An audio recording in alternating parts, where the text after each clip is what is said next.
మీ brain ఒక super రోబోలాగా పనిచేసి memory ఎక్స్ట్రాడినరీగా ఉండాలి అని అనుకుంటున్నారా? అయితే నేను చెప్పిన ఈ 5 ఫుడ్ మెటీరియల్స్ ని ట్రై చేయండి. Number 1, walnuts and almonds. వీటిలో vitamin E and omega 3 fatty acids చాలా రిచ్ గా ఉంటాయి. ఇవి మీ బ్రెయిన్ కాగ్నిటివ్ ఫంక్షన్ ని బాగా ఎన్హాన్స్ చేసి మీ మూడ్ అండ్ మెమరీని బాగా బలిష్టంగా ఉండేలా చేస్తుంది. రెండోది గార్లిక్, వెల్లుల్లిపై.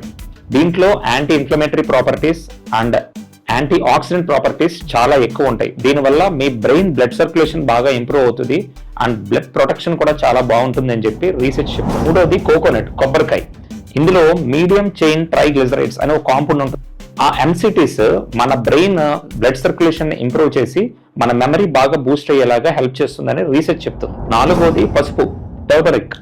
ఇందులో కర్క్యూమిన్ అని ఒక యాక్టివ్ కాంపోనెంట్ ఉంటుంది.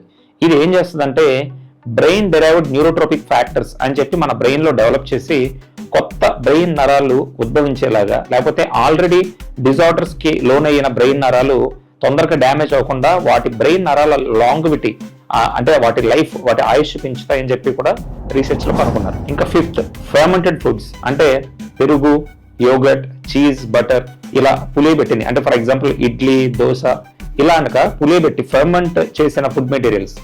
దీనివల్ల ఏంటంటే మన బాడీలో, మన గట్ లో ప్రోబయోటిక్స్ అంది డైరెక్ట్ ఆర్ ఇండైరెక్ట్ గా ఈ గట్ అండ్ బ్రెయిన్ రిలేషన్ ఉంటుంది. సో దానివల్ల కూడా బ్రెయిన్ బాగా పనిచేసి మీ మెమరీ బూస్ట్ అవుతుందని చెప్పి రీసెర్చ్ లో ఉంది. సో ఈ 5 ఫుడ్ మెటీరియల్స్ ప్రతిరోజు మీరు తినేలాగా లేదా ఫ్రీక్వెంట్ గా తినేలా చూసుకోండి. మీ బ్రెయిన్ ఎక్స్ట్రాడినరీగా పనిచేస్తుంది.